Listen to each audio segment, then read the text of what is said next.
Morning, welcome back to my channel. তো তোমরা সবাই কেমন আছো? আমি তো ভীষণ ভালো আছি। তো নতুন আর একটা ভিডিওর সাথে তোমাদের সবাইকে জানাই অনেক অনেক অনেক ওয়েলকাম। তো যাই হোক, এখন আমি দেখো এদিকে স্নান টান করে চুল শুকিয়ে নিচ্ছি, কারণ আজকে হলো আমি আমাদের বাড়িতে যাব।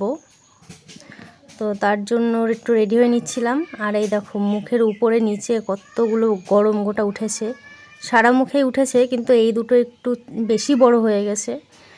তো তারপরে দেখি বেরোবো সেই সময় চলে এসেছে টোনা কাজের থেকে। তো ওকে এখন আমি খাবার দিতে রান্নাঘরে এসেছি। তো ওখানটাও ফ্যান চালিয়ে দিয়ে চুল শুকাতে বসে গেছি, আর পাশে টোনা খাচ্ছিল। তো ফার্স্টে চুল মানে এরকম উঠতে দেখে হয়তো অনেকে ভাবছো শাকচুনি, কিন্তু না, দেখো সামনে আমি ফ্যান চালিয়ে দিয়েছি, তার জন্যই চুলটা উঠছিল। তো তারপরে ওদিকে ভেবেছিলাম যে টোনার সাথেই বেরিয়ে যাব, কারণ টোনা খেতে এসেছে আবার কাজ ছিল, কিন্তু ওর যেতে প্রায় ঘন্টা 2 লেট হবে। তো সেই জন্য আমি নিজেই বেরিয়ে পড়েছি একা একা। আর কি রোদ, মানে ছাতাটা যে নিয়ে আসব সেটা একেবারে খেয়াল ছিল না, প্রচণ্ড রোদ। তো এদিকে পুকু আর টুকু মানে দুজনেই যাচ্ছিল, মানে আমার বোন আর বোনের মেয়ে, আমরা 3 জনে যাচ্ছিলাম। আর এদিকে এখন গোবরডাঙ্গা চলে এসেছি। আর দেখো ট্রেন চলে গেল, আর সাইডটা মানে সামনেটা দেখো কত রোদ। আমাদের এখন এই 2 নাম্বার থেকে 1 নাম্বারে যেতে হবে, তো কি রোদ দেখো। তো তারপরে আমি বাড়ি চলে এসেছি। আর এই দেখো, এরা কারা ভাবছো? তো এরা হলো আমার সেই ছোট্টবেলার খেলার সাথী, আমার একটা ভাই হয়। এদের সাথে ছোটোবেলা খুব সুন্দর কাটিয়েছি সময়, তো দিনগুলো খুব মনে পড়ে। আর ও ভিডিও করে, ইউটিউব ভিডিও, তো ওর চ্যানেলটা হলো গোবিন্দ বিশ্বাস বলে। তো তোমাদের ভালো লাগলে গিয়ে দেখে আসতে পারো। সত্যি মানে পুরনো দিনগুলো সব থেকে সুন্দর ছিল, দারুণ ছিল। তো খুব ফাজলামো করতাম। আর এই যে কালো শার্ট পরা, এ হলো সেই ছোট্ট ভাইটা, আর পেছনে ও আর আমার বয়স প্রায় সেম। তো এখানে দেখো সব মানে ছোটোবেলায় কে কী নামে ডাকছিল তাই নিয়ে একটু তর্ক বিতর্ক চলছিল। তা আমি বলছিলাম যা ইচ্ছা বল, আমি ভয়েসটা বন্ধ করে আমি আবার নতুন করে ভয়েস দেব, তাই হাসাহাসি করছিল। আর এ তো মানে অনেক ছোট ছিল আমাদের থেকে। তা দেখো তাই হাইট মাপছে যে তোরা আমার থেকে বড়, কিন্তু দেখ আজকে তোদের থেকে হাইটে আমি অনেকটা লম্বা হয়ে গেছি। আর ওদিকে পুষি হাঁটাহাঁটি করছিল, আর সাইডে পুষির দিদি, ও বেশ কী একটা করছিল খেয়াল নেই। আর এখন আমি চলে এসেছি একটু। আর ও এখন দেখো আমার সাথে হাইট মাপবে, কিন্তু দেখছে যে সেম সেম, কিন্তু সিক্রেটটা তো জানে না। আমি দেখো হেসে দিলাম, কারণ আমি একটা হিল পরা ছিলাম, মানে অনেকটাই হাইট, যে কারণে সেম সেম দেখাচ্ছিল হাইটটা। আমার আর আমার বোনের হাইটটা প্রায় সেম, কিন্তু আমার বোনের থেকে আমি হালকা একটু লম্বা।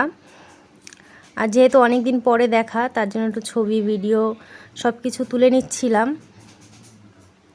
সত্যি ছোটোবেলাটা খুব মানে কষ্ট দেয়, যে আগে কত সুন্দর দিন ছিল আমাদের। আমরা খুব, ওর একটা ভাই আছে গৌতম, ওর সাথেও খুব মিশতাম। তো যাই হোক, এখন ওরা চলে যাচ্ছে। আর এই ভাইটা একটু লেডিস টাইপের ছিল, মানে একটু মেয়েদের পোশাকটা বেশি পরতো ছোটোবেলায়। এখন বড় হয়ে গেছে, দেখো কতটা হ্যান্ডসাম হয়ে গেছে, এখন আর ওই সমস্ত দিকে নেই। তো ওগুলো নিয়েই একটু হাসাহাসি করছিলাম। তো তারপরে ও বাড়ির দিকে চলে গেল, একটু মনটা খারাপ হয়ে গেল, কারণ ওরা কিছুই খায়নি, না খেয়ে চলে গেছে। আর ওরা যাওয়ার পরে তার কিছুক্ষণ পরেই টোনা চলে এসেছিল। আর দেখো এদিকে অবস্থাটা দেখো, মানে মানুষ গরমে মরে যাচ্ছে, কিন্তু আমার দাদা এদিকে মিকিকে আর মিকির একটা বন্ধু এদের পাখা চালিয়ে দিয়েছে। আর দাদা বলছে পাখার তলে শো বয়, কিন্তু ও খেলা করছে, তো তার জন্য দাদা দেখো মারছে যে শো আর নয় বয়। তারপরে তো বসে পড়লো চুপচাপ। আর এই সেই ভুট্টাটা যেটা আমি আগের একটা ভিডিওতে দেখিয়েছিলাম তোমাদের, তো দেখো কতটা বড় হয়ে গেছে। আর এর সাইড দিয়ে আর একটা ভুট্টা হয়েছে, এটা সবে ছোট। তো হয়তো এরপর যেদিন আসবো সেদিন ভুট্টাটা খাওয়ার মতো হবে, এখনও খাওয়ার মতো হয়নি। আর এদিকে তো পুকু চলে এসেছে ভুট্টাটা ছেঁড়ার জন্য, মানে আমাকে দেখেছে হাত দিয়ে ধরছি, এখন ও ছেড়বে। আর এই হলো পুষি, আর ওই ভুট্টা গাছটা পুষিই লাগিয়েছিল, তাই ওটা ছিঁড়তে গেছে বলে পুষি এখন দিদি যেহেতু, তাই বোনকে একটু শাসন করছে যে কেন ছিঁড়তে গেলি, কেন ছিঁড়তে গেলি। আর ওদিকে টোনা ও এসে খাওয়া দাওয়া করে বসে পড়েছে ঠাকুর ঘরের সামনে, কারণ প্রচণ্ড গরম। গরম পড়তে না পড়তে ডবল গরম পড়ে গেছে, কি আর বলবো। তা ওদিকে আমি বলছিলাম যে পুকুকে বলছিলাম যা মেশোর কাছে যা, আর টোনাও ডাকছিল এদিকে আসো এদিকে আসো। তা ও যাওয়ার আগে কি নিয়ে যাবে, মানে কিছু তো একটা নিয়ে যেতে হবে যাই দিয়ে আর কি টোনাকে মারবে। তো তার জন্য হাতের কাছে কিছুক্ষণ খোঁজাখুঁজি করার পরে মাটি পেয়েছে, দেখো ধুলো মাটি। এখনও সেই মাটি নিয়ে আর কি যাচ্ছে টোনার গায়ে ছুঁড়ে মারার জন্য, দেখো ছুঁড়ে মারছে। আর ওদিকে ছিল আমার দাদা, তো আমার দাদাকে ভীষণই ভয় পায় ও, তার জন্য দুজনেই ভয় পায়। তার জন্য এদিকে পুষি আর কি নিয়ে এসছে পুকুকে। আর তাছাড়া পুকু নিজেও চলে আসা দিছিল, তো যাই হোক। আর এদিকে দেখো আবার মাটি নিয়ে চলে গেছে টোনার গায়ে দিতে। আর ওইদিকে যেহেতু দাদা আছে তার জন্য আর কিছুই করলো না, ভদ্র শান্ত একটা বাচ্চা হয়ে গেছে। আর ওদিকে গিয়ে এখন খেলা শুরু করে দিয়েছে, একটা দাবড়ি দিয়েছে দাদা। ভীষণ ভয় পায় আমার দাদাকে, ভীষণ। পুষিও পেত ছোটোবেলায়, জানি না কেন, একটু মানে গরম ঠরম দেয় তো, আর বাচ্চারা একটু বেশি আদর চায়। তো যাই হোক এখন দুজনে খেলে নিচ্ছে। আর ওদিকে তো পুকুর মাথায় একটু শয়তানি রয়েছে, কিন্তু ও কিছু করতে পারছে না সামনে যেহেতু মামা আছে। তো তার জন্য টোনাই আর কি প্রতিশোধ নিয়ে নিচ্ছে যে সবসময় আমাকে মারিস, নে আয় এবার তোকে আমি বিরক্ত করব। তো তার জন্য ওর পা ধরে টানা শুরু করেছে, আর ও তো যাচ্ছে।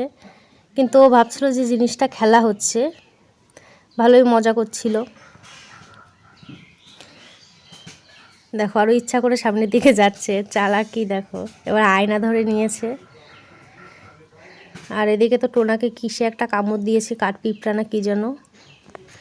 তো এদিকে দেখো এখন পুকু চলে গেছে টোনার কোলে। আমি বলছি একটু একটু আদর দাও মেশোকে, তো তার জন্য একটু আদর দিয়ে নিচ্ছিল।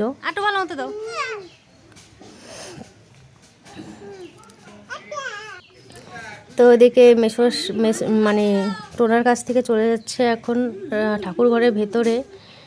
ডিজে লাইট জ্বালিয়ে দেওয়া হয়েছে, তো সেখানে একটু নাচ করছে। আর নাচ করতে করতে যখন কষ্ট হয়ে যাচ্ছে তখন একটু বাইরে এসে চিল্লাচ্ছে, আবার নাচ করছে। আবার কিছুক্ষণ পরে নাচতে নাচতে কষ্ট হয়ে যাচ্ছে, একটু মেশোর কোলে যাচ্ছে, এরকমই করছিল। আর দেখো পাশে মিকি আর মিকির বন্ধু চিল্লাচ্ছিল, যে কারণে ও নাচা বন্ধ করে এখন ওদের দাবড়াতে যাচ্ছে। পা দিয়ে মাটিতে বাড়ি মেরে দাবড়াচ্ছে। ঠিক আছে এবার তুমি যাও, তুমি নাচো। কত সাহস। তো তারপরে আবার চলে গেছে নাচ করতে, নাচ করছে, নাচ দেখো একই নাচ বারবার।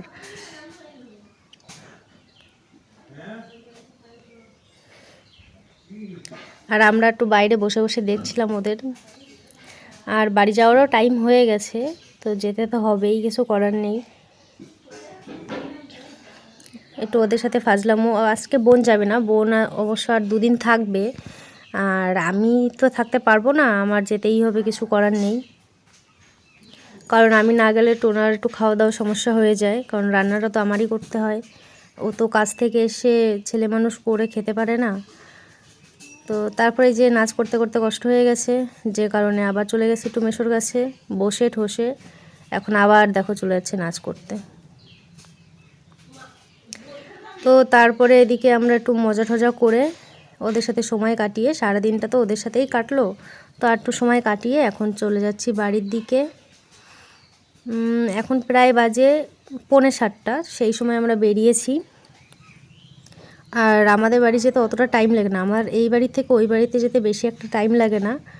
যদি সাইকেলে করে যাওয়া হয় তো হয়তো 40 মিনিট থেকে 45 মিনিট লাগে, বা একটু বেশিই ধরো, কিন্তু বেশিক্ষণ লাগে না। আর ট্রেনে গেলে তো তার কোনো গ্যারান্টি নেই, কারণ কখন ট্রেন আসবে তার জন্য বসে থাকো, তারপরে আসো, টোটো পাবো কি পাবো না এরকম একটা ব্যাপার। তো তার জন্য একটু টাইম লেগে যায় ট্রেনে গেলে, কিন্তু সাইকেলে গেলে বেশি একটা টাইম লাগে না, কারণ একটানা যাওয়া যায়, কোথাও দাঁড়ানোর দরকার পড়ে না। কারণ এখানে তো সেই ট্রাফিক সিগন্যাল ব্যাপারটা নেই, সেটা পড়ে না, তো তার জন্য সমস্যা হয় না। তো যেতে যেতে আমাদের সাইকেলের হাওয়া চলে গেছিলো, তো তার জন্য টোনা একটু হাওয়া দিয়ে নিচ্ছিল। আর আমি পাশে দাঁড়িয়ে দাঁড়িয়ে ভিডিও করছিলাম। তো তারপরে এদিকে বাড়ি চলে এসেছি।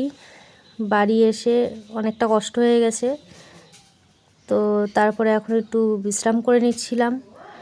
তো যাই হোক, আর কি বলবো, ভিডিওটা আমি এখানেই শেষ করছি। ভালো লাগলে তোমরা লাইক করো, কমেন্ট করো, ভালো না লাগলে কিছুই করতে হবে না। আর চ্যানেলে কেউ নতুন হলে সাবস্ক্রাইব করে দিও। বাই।